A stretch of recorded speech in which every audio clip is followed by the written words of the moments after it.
Being approachable is probably one of the key attributes for being a good instructor. I think if the students feel like they can approach you with whether it's questions related to the content that you are teaching in class, or if they want to approach you if they're having any concerns around group dynamics or how the class is going, as an instructor I can't really grow unless I can take that feedback from students. So I think being approachable is very important. My name is Suzie Harris, and I'm an assistant professor in our Practice Advancement and Clinical Education Division.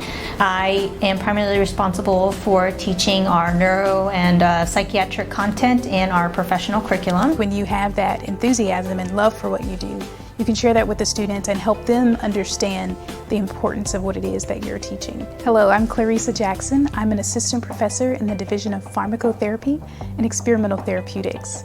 I teach and do research in the area of drug metabolism. Students don't care how much you know until they know how much you actually care. And so engaging students in that dialogue to really find their purpose, both personally but also their purpose within the profession, I think is instrumental here. I'm David Steeb. I'm a clinical assistant professor and director of global engagement here at the UNC Eshelman School of Pharmacy.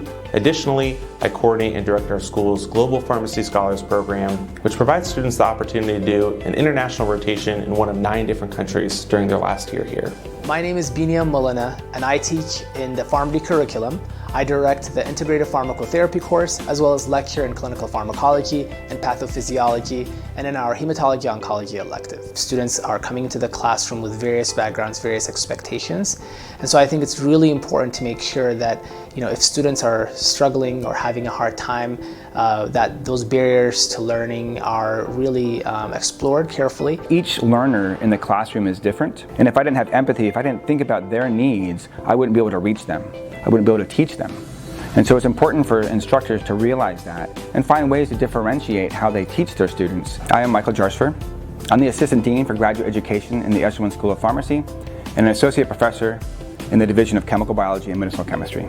If you are wanting to or expecting to see a really great work, the expectation is also on us as instructors to bring our best to the table as well. Hi, my name is Kimberly Sanders, and I'm a clinical assistant professor with a joint appointment between the Eshelman School of Pharmacy and the Adams School of Dentistry. We have a really important job in preparing them for the future of healthcare and for the future practice environments they will be in. Our curriculum has really transitioned from more traditional style teaching of just lecturing and a unidirectional way of teaching. Instructors are more as facilitators in the classroom. I ask a lot of questions, and then I evaluate the responses and help students learn the material by working through problems as opposed to just dictating at them. Problem solving and asking questions is a really engaging way of learning, and it's also an engaging way of teaching. I think that a good teacher can break things down to their simplest form. As a clinician, I sat in front of patients one-on-one and helped motivate them to take their medications as prescribed, to help advocate for themselves. And so I take those principles and I try to apply them in the classroom as well, where I try to teach students the why behind the what. I'm really realistic with them as to what I experience out in practice and how that might relate to what we're learning in the classroom. It's more of talking with the students. It's having a dialogue, it's having a conversation. And sometimes the conversations we have are difficult. You need to go outside of your comfort zone to really develop as a professional and develop as a person. I really think that teaching and doing research is a process of continual learning. I came into my role really looking for a way to do both practice-based research as well as be able to teach, and then the added benefit of maintaining my clinical practice as well. So being able to balance all 3 of those areas at the same time mentoring the next generation of pharmacists has been really rewarding. And then of course it's very exciting to take lessons from the clinic and research and then apply them in the classroom setting. Really, the greatest joy I get out of being a faculty member is engaging with students, watching them grow, and being a part of that growth.